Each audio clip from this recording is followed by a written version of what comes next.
Bismillahirrahmanirrahim. Assalamualaikum warahmatullahi wabarakatuh. Nama Meta Kusuma Dewi. Nomor induk mahasiswa A012180117 dari kelas B. Sebelum saya membahas tentang psikologi penokohan, akan saya bahas kembali tentang psikologi sastra. Bahwa psikologi sastra adalah sebuah kajian untuk memahami aspek kejiwaan dalam suatu karya sastra yang memberikan pemahaman terhadap tokoh-tokohnya. Jadi psikologi sastra ini sebagai sebuah pendekatan untuk memahami aspek kejiwaan dalam karya sastra, baik kejiwaan penulis, pengarang, pembaca, ataupun bahkan tokoh-tokoh yang ada dalam karya sastra tersebut. Maka pendekatan psikologi sastra ini sangat unik karena menggabungkan dua ilmu, yaitu ilmu sastra dan ilmu psikologi. Dalam psikologi sastra, saya menemukan 3 pendekatan, yakni yang pertama adalah pendekatan ekspresif. Pendekatan ini menekankan pada aspek psikologi penyair yang memproyeksikan kreativitas dalam karyanya. Yang kedua adalah pendekatan tekstual. Pendekatan ini menekankan pada aspek psikologi tokoh pada suatu karya sastra. Yang ketiga adalah pendekatan reseptif. Pendekatan ini menekankan pada aspek psikologi pembaca akibat menghayati karya sastra. Jadi dalam psikologi sastra ini ada 3 pendekatan, dan kita tidak bisa kayak mengkaji ketiganya ini sekaligus karena kita nggak akan selesai kalau mengkaji ketiganya. Jadi kalau untuk tujuan penelitian cukup menggunakan salah satu dari ketiga pendekatan tersebut, entah itu pendekatan ekspresif, tekstual maupun reseptif. Misalnya, kita ingin mengkaji tentang aspek psikologi penyair, maka kita menggunakan pendekatan ekspresif. Kalau kita ingin mengkaji tentang psikologi penokohan atau tokoh dalam karya, kita menggunakan pendekatan tekstual. Begitupun juga untuk mengkaji psikologi pembaca, maka kita menggunakan pendekatan reseptif. Itulah pendekatan dalam psikologi sastra. Sekarang saya akan membahas tentang psikologi penokohan. Apa sih tokoh atau penokohan itu? Tokoh adalah orang-orang yang ditampilkan dalam sebuah cerita yang berbentuk naratif ataupun prosa, atau yang ada dalam drama juga, yang memiliki kualitas moral dan kecenderungan tertentu, seperti yang diekspresikan dalam ucapan dan apa yang dilakukan dalam perbuatan.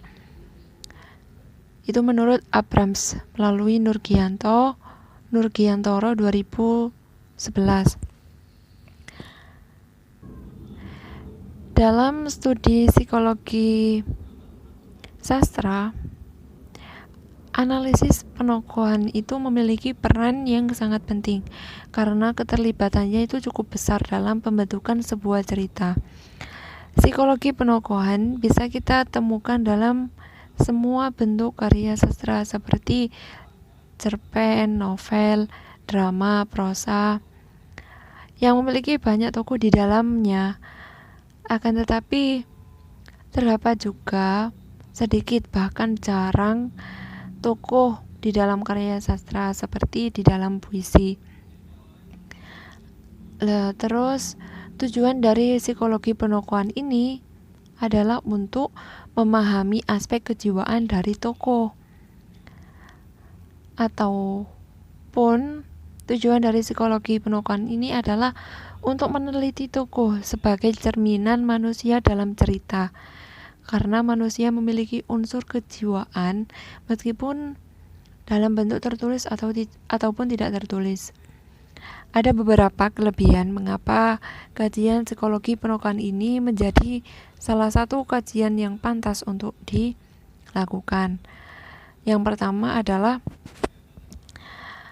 melalui tokoh, sastrawan seringkali menyelinapkan sebuah pesan dalam cerita tersebut, sehingga tokoh tersebut menjadi tumpuan penelitian psikologi sastra yang perlu diidentifikasi.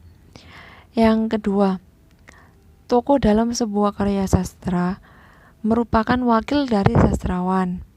Berarti ketuanya kan sastrawan, wakilnya adalah tokohnya. Karena sastrawan tidak bisa menghasilkan sebuah karya sastra kalau tidak ada wakilnya yang membantu, yaitu tokoh tersebut. Yang ketiga, tokoh dalam sebuah karya sastra kadang menjadi cerminan diri dari sastrawan. Yang keempat, perwatakan dalam tokoh atau penokohan itu bisa dijadikan sebuah teori dalam psikologi sastra yang di dalamnya itu untuk mengungkapkan unsur-unsur dari penokohan tersebut. Itulah beberapa kelebihan mengapa kajian psikologi penokohan ini menjadi salah satu kajian yang pantas untuk dilakukan. Selain itu, saya akan menjelaskan ada beberapa ketentuan dalam mengkaji psikologi penokohan atau tokoh. Di antaranya adalah yang pertama, dalam mengkaji psikologi penokohan atau tokoh itu tidak menekankan pada tokoh utama saja, akan tetapi kepada semua tokoh yang ada dalam karya sastra tersebut, karena tidak menutup kemungkinan tokoh-tokoh yang lain pun juga berperan penting dan pantas untuk kita bahas. Yang kedua, dalam mengkaji psikologi penokohan atau tokoh itu diperlukan teori yang mendukung analisis tersebut, yaitu tentang teori psikologi khusus untuk mengungkapkan unsur-unsur psikologi karya sastra. Yang ketiga, dalam mengkaji psikologi penokohan, kita harus benar-benar mengetahui betul watak tokohnya, karena biasanya wataknya tidak hanya satu. Semakin banyak dan berbeda watak dari tokoh tersebut, maka semakin kita kesulitan untuk menemukan watak dari penulisnya atau sosok dari penulisnya tersebut, semakin membingungkan.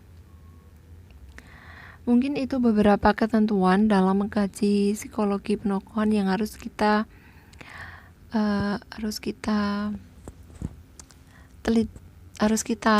pahami. Jadi itulah beberapa ketentuan dalam mengkaji psikologi penokohan. Dan saya kira mungkin cukup membahas tentang psikologi penokohan. Kurang lebihnya saya mohon maaf. Semoga bermanfaat. Akhirul kalam. Wassalamualaikum warahmatullahi wabarakatuh.